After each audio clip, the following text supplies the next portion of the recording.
Well, tonight, severe flooding is paralyzing some communities in Allegheny and Garrett counties. More than 100 children had to be rescued from schools. WJZ investigator Mike Helgren has the latest on the response and dramatic video from Western Maryland. I'm here at the end of Thames Street in Fells Point. This is an area that typically floods, and we've seen some localized flooding in the Baltimore area. But in Western Maryland, 168 miles away in the small town of Westernport, it became a life-threatening flood emergency. It's undercut the railroad tracks. Scene after scene. Devastating floods, some of the highest water in decades in Allegheny and Garrett counties. It's heartbreaking. We've seen the kind of impacts we've seen, particularly on the western part of the state. You know, we have been in constant communication with our local elected officials there. Yeah, so you better let them kids out. The roads are getting shut down. Rapidly rising water from the Potomac River engulfed Westernport, where crews rescued at least 150 children and 50 adults from several schools. Some high school students were trapped overnight.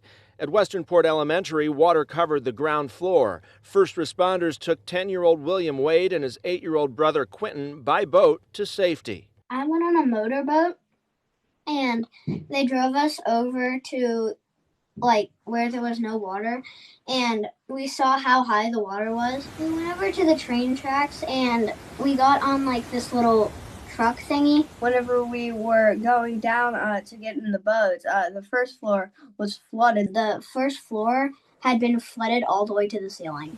Their mother was half an hour away at work when she learned the school was underwater. I didn't get any call from the school. I didn't know any plan. I didn't know anything. So my instinct was get my kids. The family took this picture moments after they safely reunited. The first responders and the faculty of that school were phenomenal because I'm sure they were just as scared. Murky brown water covered almost every street in the town of roughly 2,000 people. Those cars are floating right there. It's flooded out. I've never seen it like that. Some rural roads were nearly impassable, and state police deployed throughout the region. Natural Resources Police are checking door to door in areas under mandatory evacuation orders, and Allegheny County officials are warning of dangerous leaks from flooded gas lines. I've been incredibly impressed by the resilience that we've seen of our people, the leadership that we've seen from our local elected officials, and we know that together we're going to make it through this. The North Branch of the Potomac River in Cumberland is expected to crest at more than 22 feet, its highest in almost 30 years. In your corner in Fells Point, Mike Helgren, WJZ. Mike, thank you. And with the wet week ahead, now's the time to download the CBS News app. That way you can get weather alerts sent directly to your phone. Well, for the first